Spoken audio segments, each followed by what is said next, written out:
Now, the Greater Accra Regional Security Council is deploying security personnel onto the streets of Accra to enforce the mandatory wearing of face masks. Greater Accra Regional Minister Ishmael Ashite says law enforcers have further been directed to begin prosecution of offenders. President Akufo-Addo, in an executive instrument EI 164, spelled out the punishment regime for offenders, which includes summary conviction for a prison sentence of not less than 4 years, and not more than 10 years, or a fine of 12,000 Ghana cedis to 60,000 cedis, or both. Mr. Ashite tells my colleague Elton Brobe excuses will not be tolerated. There was a directive that was given that people should now be prosecuted for defying the protocol of wearing the nose mask. So anybody who is seen, if the police sees you, they will take you up and then you'll be sent to court and you'll be prosecuted. Elsewhere, people are insisting that going to shops, supermarkets and other places, without it, you will not be allowed. Yeah, that shouldn't be the case. So if you don't have it, nobody should allow you to enter any public place. Beyond it and the fact that Greater Accra appears one of the epic centers, what more is REGSEC doing to ensure that people comply with the directives? Yes, we are working closely with the police and the military together to make sure that people who are disobeying these basic rules are dealt with.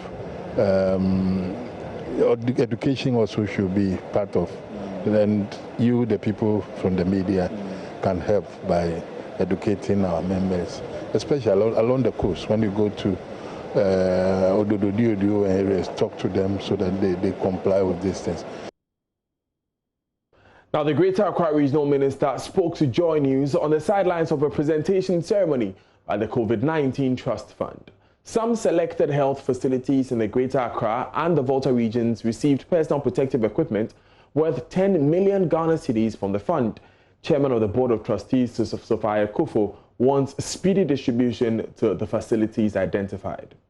In spite of efforts of the government and other benevolent institutions to adequately equip and protect the dedicated frontline workers in the combat against the pandemic, the Board of Trustees have monitored media reports and seen complaints from numerous health professionals concerning the lack of or inadequate supply of PPEs and other logistics needed for the combat of the disease effectively.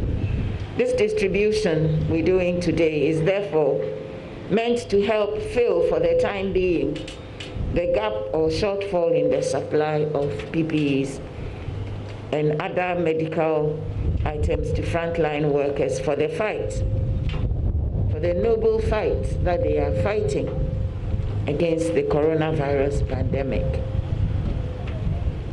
Distinguished ladies and gentlemen,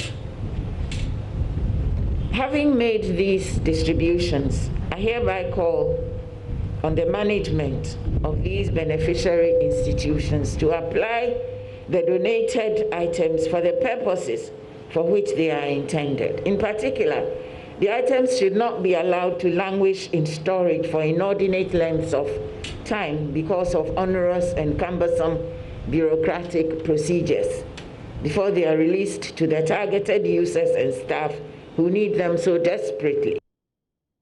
It's live on JoyNews today. Up next is Business with Daryl Kwao. Stay with us.